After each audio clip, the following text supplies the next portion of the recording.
Le 7 août 2026 à Shanghai, une station Sinopec perd ses cuves d'essence pour une borne de 1500 kW, 3 fois la puissance des superchargeurs Tesla V4. De 10 à 97%, 9 minutes. Pourtant, en mars 2022, BYD arrêtait discrètement de produire des voitures purement essence. Puis tout s'enchaîne. Numéro 1 en Chine devant Volkswagen en 2024. Revenu supérieur à Tesla la même année. Plus de véhicules électriques vendus que Tesla en 2025. 19,9% de part mondiale en août 2025 contre 7,7%. Comment une marque ignorée il y a 4 ans a-t-elle poussé le plus grand réseau pétrolier du monde à démonter ses propres cuves? Je suis cette histoire depuis mon premier branchement et je vais vous montrer la chaîne complète, de l'atelier de batterie de 1995 à cette station sans essence qui nous a menés ici. Avant d'aller plus loin, vous, personnellement, seriez-vous prêt à passer à l'électrique avant même que la station-service la plus proche de chez vous ne se transforme elle aussi? Écrivez votre réponse en commentaire. Maintenant, on comparera à la fin de la vidéo. Et si ce genre d'histoire vous intéresse, un like m'aide vraiment à la raconter jusqu'au bout. Parce que pour comprendre pourquoi ce moment de 2026 n'a rien d'un coup de chance, il faut remonter bien avant, jusqu'en 1995. Cette année-là, un ingénieur chimiste nommé Wang Chuanfu fonde une petite entreprise à Shenzhen. Son métier, fabriquer des batteries pour téléphones portables. Pas des voitures, pas d'ambition automobile, juste des cellules rechargeables, moins chères et plus fiables que celles des géants japonais de l'époque. Motorola et Nokia deviennent rapidement ses clients. À la fin des années 1990, presque personne en Occident ne connaît le nom BYD. Et pourtant, cette entreprise maîtrise déjà quelque chose de rare. Produire des batteries à grande échelle, à bas coût, avec une rigueur d'ingénierie qui va s'avérer décisive 20 ans plus tard. En 2003, Wang Chuanfu prend une décision qui, sur le papier, ressemble à une erreur stratégique. BYD rachète un petit constructeur automobile chinois en difficulté et entre sur le marché de la voiture. À l'époque, rien ne justifie ce pari. Un fabricant de batteries qui se met à construire des carrosseries, des moteurs, des châssis, un secteur qu'il ne connaît pas, face à des constructeurs installés depuis des décennies. Beaucoup, en interne comme à l'extérieur, considèrent ce virage comme un projet secondaire, risqué, presque une lubie du fondateur. Mais Wang Chuanfu voit autre chose. Si les batteries sont son savoir-faire, la voiture électrique n'est pas un pari sur l'automobile, c'est un pari sur l'énergie embarquée. Ce détail, à l'époque presque anecdotique, va devenir la colonne vertébrale de toute l'entreprise. 5 ans plus tard, en septembre 2008, quelque chose d'inattendu se produit. Berkshire Hathaway, via sa filiale Mid-American Energy, achète 10% de BYD pour 230 millions de dollars. Le nom derrière cette décision, c'est Warren Buffett, l'investisseur qui, pendant des décennies, a construit sa réputation en évitant justement ce genre de pari. Buffett n'achète pas de technologie qu'il ne comprend pas. Il l'a répété publiquement pendant toute sa carrière. Il a boudé les dot-com, il s'est tenu à l'écart des géants de la Silicon Valley pendant que d'autres s'enrichissaient dessus. Et voilà que ce même homme met de l'argent, certes modeste à son échelle, mais bien réel, sur une entreprise chinoise que presque personne ne connaît en dehors de Shenzhen, un fabricant de batteries devenu constructeur automobile par accident. Ce n'est pas un hasard, à mon avis, ni un coup de communication. C'est le genre de signal que seuls les investisseurs les plus prudents savent envoyer, parce qu'ils ne le font jamais sans raison. Ce qui me fascine dans ce moment précis, c'est le décalage entre ce que le monde voyait alors et ce que Buffett semblait avoir compris. En 2008, BYD vend quelques dizaines de milliers de voitures par an sur un marché chinois encore largement dominé par l'essence. Personne ne parle de fin du pétrole. Personne n'imagine une station-service démontée pour laisser place à une borne de recharge. Et pourtant, un des investisseurs les plus conservateurs de la planète venait de parier sur une entreprise de batterie devenue constructeur automobile. Qu'avait-il vu que les autres n'avaient pas encore compris? Et surtout, est-ce que le temps allait lui donner raison, ou est-ce que ce pari allait rester une curiosité isolée dans le portefeuille de Berkshire Hathaway? La réponse commence 14 ans plus tard. avec une décision que presque personne, à l'époque, n'a prise au sérieux. BD choisit d'abandonner complètement l'essence. Mars 2022. Un mois qui, sur le papier, ressemble à un simple communiqué de presse. Dans les faits, c'est un point de non-retour. BD annonce qu'elle arrête complètement la production de voitures purement essence. Pas de réduction progressive, pas de plan sur 10 ans. Elle ferme la porte, définitivement. Et ce qui me fascine, c'est la radicalité du geste. Aucun autre grand constructeur mondial n'avait encore osé ça. Pas Volkswagen, pas Toyota, pas General Motors. Tous gardaient un pied dans le moteur thermique, par prudence. BD, elle, décide de couper le cordon d'un seul coup. Comprenez bien ce que cela signifie concrètement. À cette époque, les constructeurs traditionnels multiplient les gammes hybrides comme filet de sécurité. La logique est simple. Si le marché électrique ne décolle pas assez vite, on a toujours le thermique pour amortir le choc. C'est une stratégie de couverture, presque une assurance vie industrielle. BD, elle, renonce à cette assurance. Elle mise tout sur l'électrique et le plug-in hybride, sans filet. Vu de l'extérieur, en 2022, cette décision pouvait passer pour de l'inconscience pure. Et voilà le twist qui, à mes yeux, rend ce moment vraiment vertigineux. Le 23 mars 2022, soit quelques jours à peine après avoir tourné le dos au pétrole, BD signe un accord mondial de coopération avec Shell. Oui, Shell, l'un des plus grands groupes pétroliers de la planète. Au moment même où elle abandonne le moteur thermique, elle s'allie avec un géant du pétrole. Ce n'est pas une contradiction absurde, c'est une manœuvre calculée. Elle ne rompt pas avec l'industrie pétrolière, elle la retourne contre elle-même, en la transformant en partenaire de recharge. Concrètement, cet accord avec Shell portait sur les infrastructures de recharge pour véhicules électriques, avec un démarrage annoncé en Chine et en Europe.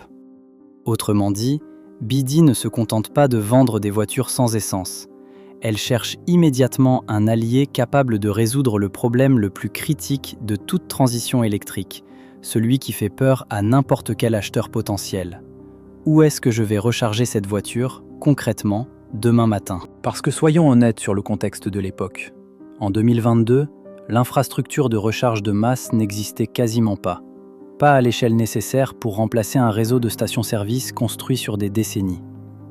Si vous étiez acheteur à ce moment-là, la question n'était pas seulement « cette voiture est-elle bonne ?», c'était « vais-je pouvoir vivre avec, sur la durée, sans dépendre du hasard d'une borne disponible ?»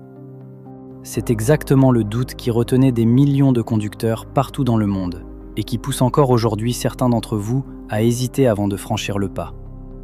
Ce qui me frappe, avec le recul, c'est le contraste entre l'ampleur du pari et la maigreur des garanties disponibles à l'instant T. BD ne s'appuyait sur aucun réseau massif déjà en place, aucune certitude que les infrastructures suivraient le rythme des ventes. Elle pariait sur une trajectoire, pas sur un acquis.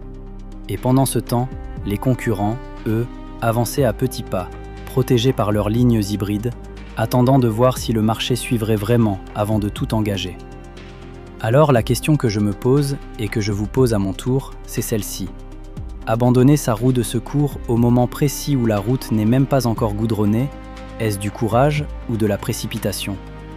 Est-ce une vision stratégique qui anticipe un basculement inévitable ou un coup de poker qui aurait pu se retourner contre son auteur?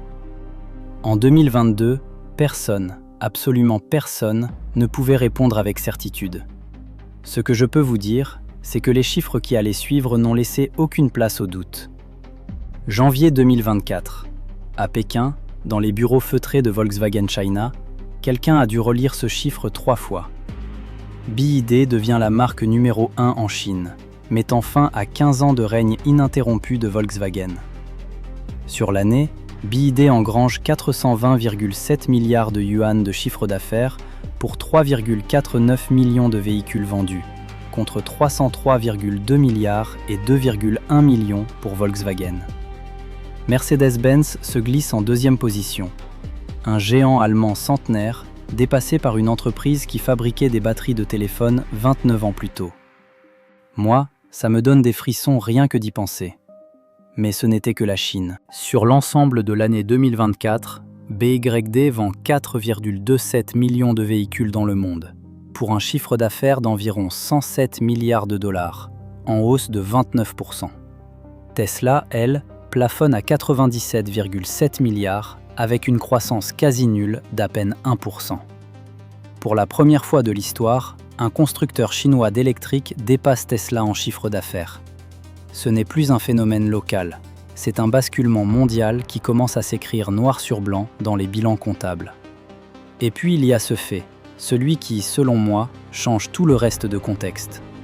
En décembre 2024, Sinopec, la plus grande compagnie pétrolière du pays, celle qui gère avec PetroChina la moitié des 100 000 stations-service chinoises, reconnaît officiellement que la demande d'essence en Chine a atteint son pic en 2024. Pas une prévision d'analyste extérieur, un aveu du géant pétrolier lui-même sur son propre produit. L'AIE et Rystad Energy avaient anticipé ce basculement, mais le voir confirmé par l'intéressé principal, ça a une toute autre saveur. Cette histoire ne fait que commencer, et croyez-moi, les prochains épisodes vont encore plus loin dans cette bascule silencieuse entre pétrole et électricité. Abonnez-vous pour ne rien manquer de la suite. En 2025, BYD franchit une nouvelle ligne, celle que personne n'attendait aussitôt. Elle dépasse Tesla en vente de véhicules purement électriques sur une année civile complète.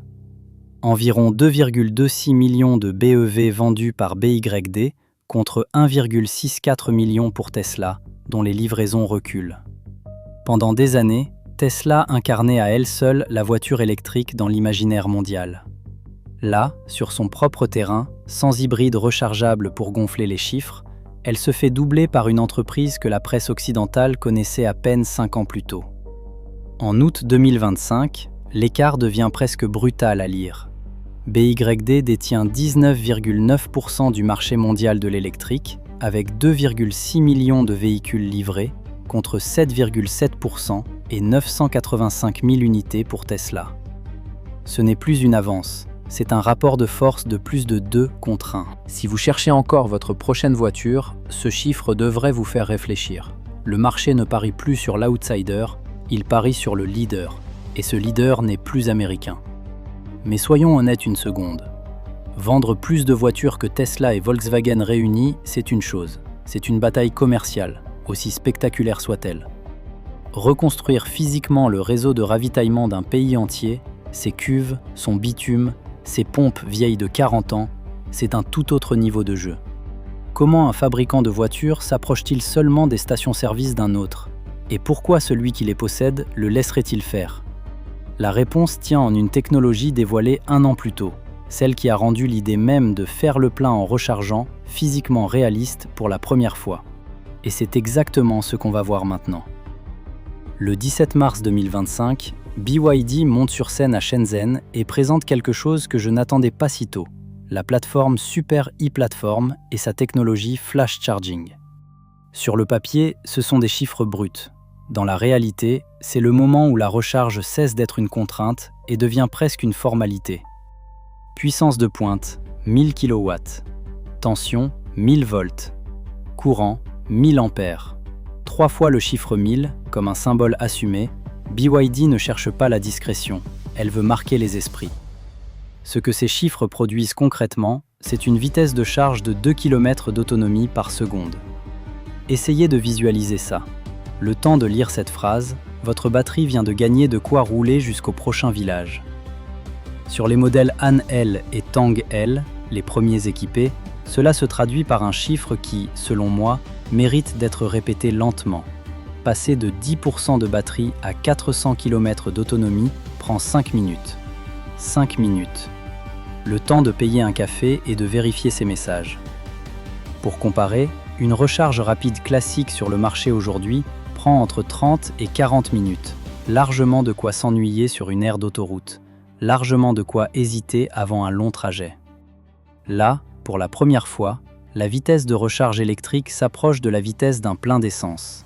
Ce n'est pas un progrès marginal, c'est un changement de catégorie. Et c'est précisément cette bascule qui me rend enthousiaste sur ce dossier. Tant que recharger prenait une demi-heure ou plus, l'électrique restait, dans l'esprit de beaucoup d'acheteurs, un compromis pratique pour la ville, pas une solution universelle. À partir du moment où 5 minutes suffisent, l'argument principal contre la voiture électrique, le temps perdu, s'effondre. Pour vous, futurs acheteurs, cela veut dire une chose très concrète. Le calcul coût-confort de votre prochain véhicule change de base. Mais je ne vais pas vous vendre une promesse sans nuance, ce serait malhonnête. Charger une batterie lithium-ion à une vitesse pareille, 10 fois sa capacité en une heure équivalente, comporte des risques bien documentés par les spécialistes. Le plaquage de lithium, qui accélère la dégradation interne, et la surchauffe, qui menace la durée de vie et, dans les pires scénarios, la sécurité. Ce ne sont pas des inquiétudes de sceptiques anti-Chine, ce sont des phénomènes physiques connus de quiconque étudie les batteries. BYD affirme avoir résolu le problème grâce à une gestion thermique avancée et des profils de charge intelligents, capables de limiter la dégradation malgré la brutalité du courant. Des experts en batterie se montrent plutôt confiants sur l'approche technique. Mais soyons précis sur ce que cela vaut. Ce sont des déclarations d'ingénieurs et des affirmations de l'entreprise elle-même. Aucun test indépendant de longue durée n'est venu, à ce stade, confirmer ou infirmer ces promesses sur plusieurs années d'usage réel. Il y a donc, en mars 2025, une technologie mûre sur le papier, prometteuse dans les démonstrations, mais encore jeune dans l'usage. Et pourtant, dès cet instant, une question se pose avec une urgence que peu de gens perçoivent encore. Si la recharge devient enfin aussi rapide qu'un plein d'essence, à quoi servent encore, physiquement, les dizaines de milliers de stations-service qui quadrillent le pays? Sont-elles un poids mort dont on va se débarrasser, ou un terrain immobilier stratégique que quelqu'un va vouloir s'approprier avant tout le monde? Cette question, en mars 2025, personne à l'extérieur de quelques bureaux ne se la pose vraiment. Et pourtant, quelque part, la réponse est déjà en train de se dessiner. Pas du côté d'une start-up ambitieuse, mais du côté de celui qu'on attendait le moins. Juin 2024. Pendant que le monde entier ne parle que de la percée de BYD sur Volkswagen, quelque chose de bien plus discret se met en place en Chine. BYD et Sinopec commencent une collaboration informelle pour transformer des stations-service en points de charge. Pas de conférences de presse, pas d'annonces fracassantes, juste des ingénieurs qui commencent à tester, sur le terrain, si un géant pétrolier et un fabricant de voitures électriques peuvent vraiment partager le même bitume. Et franchement, c'est ce genre de détails qui, avec le recul, annonce toujours les vrais bouleversements. Pour comprendre l'ampleur de ce qui se joue, il faut regarder Sinopec en face. Plus de 30 000 stations-service, le plus grand réseau de distribution de carburant au monde, devant n'importe quel concurrent occidental. Sinopec et PetroChina contrôlent ensemble environ la moitié des plus de 100 000 stations chinoises, et la vente d'essence représente presque la moitié de leurs revenus. En décembre 2024, Sinopec elle-même a reconnu que la demande de carburant en Chine avait atteint son pic. Autrement dit, le géant admet, de sa propre bouche, que son cœur de métier a commencé à reculer. Le 3 juin 2026, cette collaboration informelle devient officielle. À Pékin, BYD et Sinopec signent un accord cadre stratégique sur 3 piliers. Construire ensemble un réseau de recharge flash charging sur les stations existantes de Sinopec, créer un écosystème énergie plus service automobile et coopérer sur toute la chaîne d'approvisionnement, matériaux pour batteries, carburant, avitaillement maritime, stockage d'énergie, achat groupé. Ce n'est plus un test de terrain, c'est une feuille de route signée entre les deux plus gros acteurs de leur secteur respectif en Chine. Et les chiffres suivent. Sinopec a déjà construit plus de 14 000 stations de recharge ou d'échange de batteries.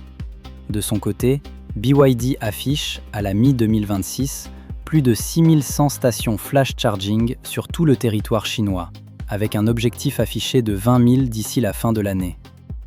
À titre de comparaison, Tesla dispose en Chine d'environ 11 600 connecteurs répartis sur 2100 stations supercharger.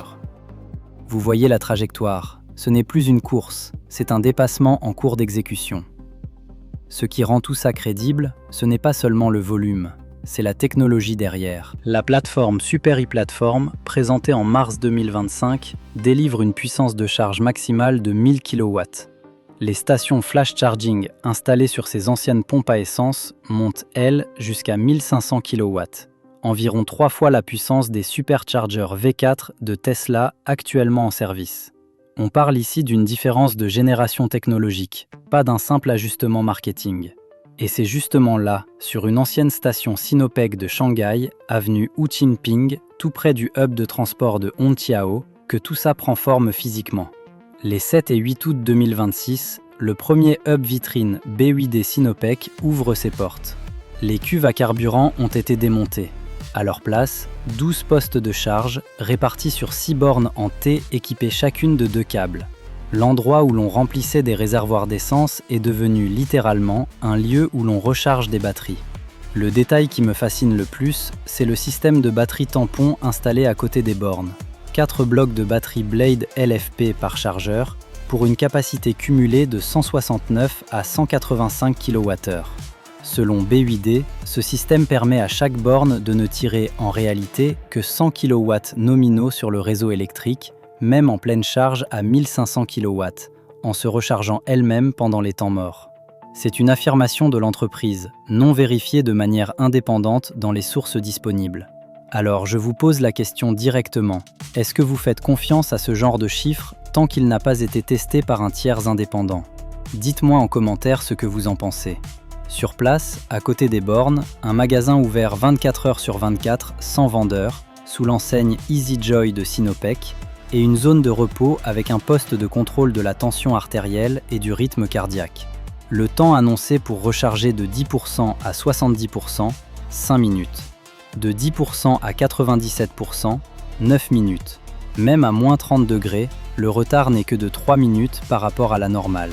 On est en train de recréer, littéralement, l'expérience du plein d'essence, mais avec de l'électricité, sur l'emplacement exact d'une pompe à carburant. Vu de l'extérieur, ça ressemble à l'union parfaite entre le vainqueur et le vaincu.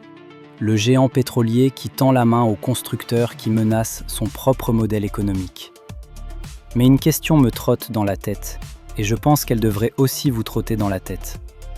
Une entreprise capable de réécrire physiquement l'infrastructure énergétique d'un pays entier à cette vitesse, est-ce qu'elle tient vraiment debout de l'intérieur, ou est-ce qu'elle avance déjà sur des fissures qu'on ne voit pas encore ?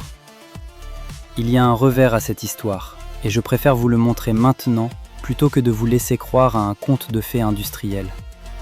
En mai 2025, dans la province du Shandong, le réseau de concessionnaires Tiancheng s'effondre. Plus de 20 salles d'exposition au format Tian 4S ferment ou suspendent brutalement leur activité. Ce n'est pas un accident isolé. C'est le symptôme d'une croissance qui va plus vite que la structure censée la porter. Et il faut le dire tel quel. Les chiffres derrière cet effondrement sont parlants. Selon l'Association chinoise des concessionnaires automobiles, la CADA, le stock moyen de véhicules invendus chez les concessionnaires BYD atteint 3,21 mois en mai 2025, contre 1,38 mois en moyenne dans l'industrie. Concrètement, un concessionnaire BYD garde ses voitures plus de 2 fois plus longtemps qu'un concurrent avant de les vendre. C'est de la trésorerie immobilisée, des salles pleines de véhicules qui n'attendent qu'un acheteur, et une pression financière qui retombe directement sur les petites structures locales. Comment BYD a-t-elle pu grandir aussi vite tout en laissant ce genre de tension s'accumuler en aval? Une partie de la réponse tient à un mécanisme appelé D-Chain, des billets à ordre sans intérêt qui permettent à BYD de repousser le paiement de ses fournisseurs jusqu'à 270 jours. Fin 2024, une fuite de correspondance interne a révélé que BYD exigeait de ses fournisseurs une baisse de prix de 10% pour 2025.